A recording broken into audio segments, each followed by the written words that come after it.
and then maybe you'll get on Kill Tony.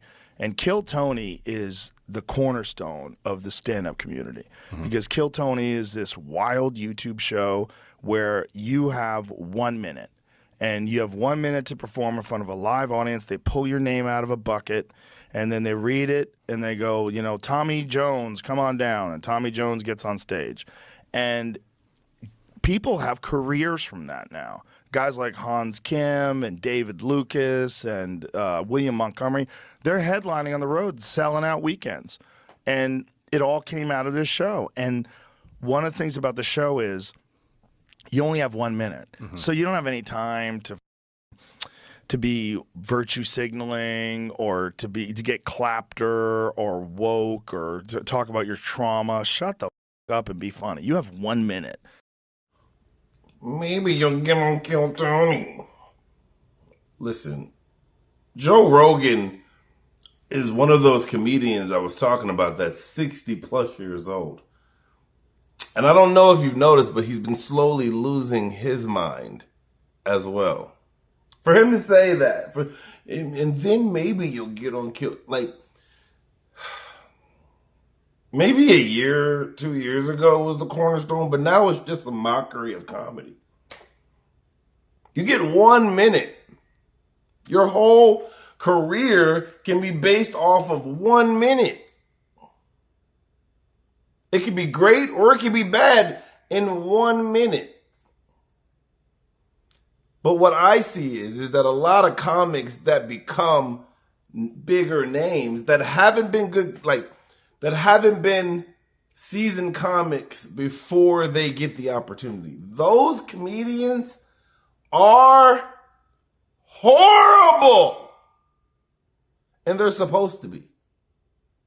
Let me make that clear.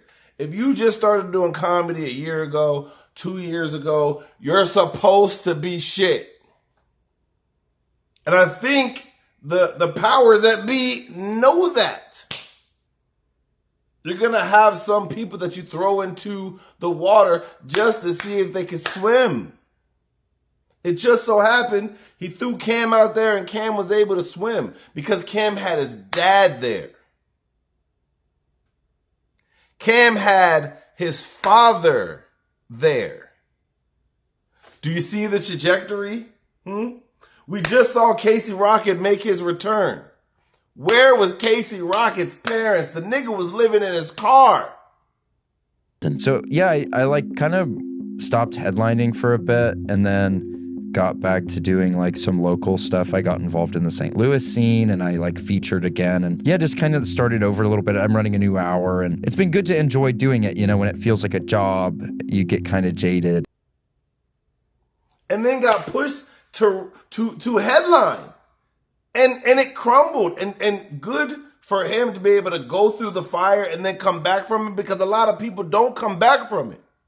But this is what I'm saying about the show not providing opportunities to develop this talent. You're going to have a whole lot of shitty stories because these kids are getting opportunities and they're not ready. Did you see Tony Stark?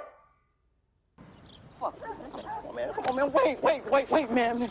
Man, I'll suck your dick. Come on, man, just hook me up. What the fuck you just say, nigga? Man, I said I'll suck your dick. Come on.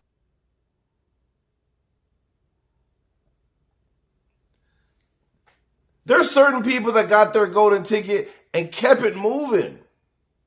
Was able to generate more money.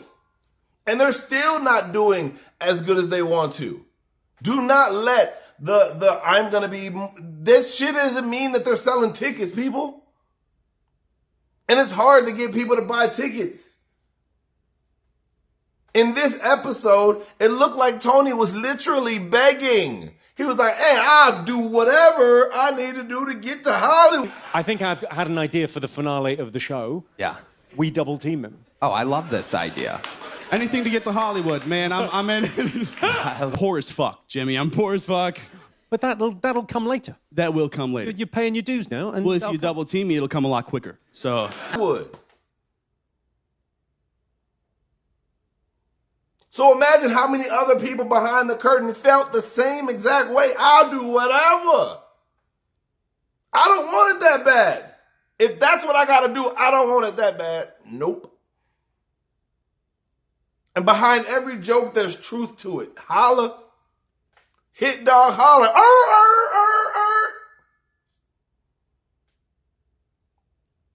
You can say what you want to say. I'm just speaking what I see. That's what I see. I see the show is great for opportunities for individuals and new comics, but you will have to, there is a price. There is a consequence to it. The consequence is we're going to make fun of your race. We're going to make fun of your gender.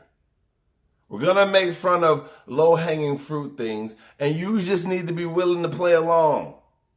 And then I will give you the keys to the opportunity, because it's not even keys for sure, because there's certain people that they handheld and they put them in position. And don't get me wrong, they have talent as well, but they were grandfathered in. They were groomed, if you will. Christina Mariani, she got the walkway. Hey, bring this pretty white girl in here, and she's half racist but cute, so she gets away with it. So let her get an opportunity. Then you got Ari Maddy, but you know he knew Ari Shafir before he even came to America. So that was a grandfather then too. But you know, they had to be good. They had to outwork other people. But there's certain things that aligned for them to get where they needed to go. That's why we praise Cam, because Cam didn't have those things.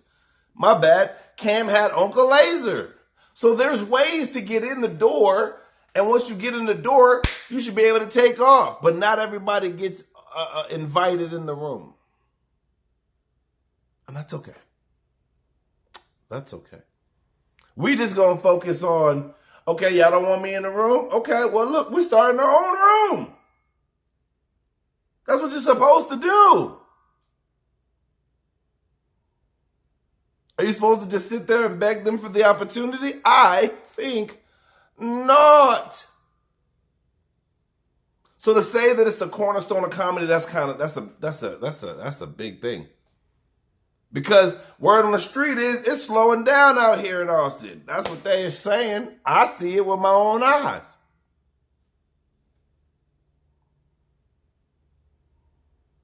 So is it still the cornerstone? Or is it the cornerstone of white comedy in America? That sounds more like it. I don't know. I haven't talked about some of the people on the show simply because I have respect for them as comedians, and I've worked with them before, and I have a relationship, so I'm not going to go there. But there's a lot more that I'm eventually going to talk about, but it's not the right time. So I'm going to point it out, and I hope that you are able to see it yourself. They need some type of direction. Because right now, it's a lot of failed opportunists that don't know what they're doing, but they're begging. You don't got to beg no more, guys. Until we meet again.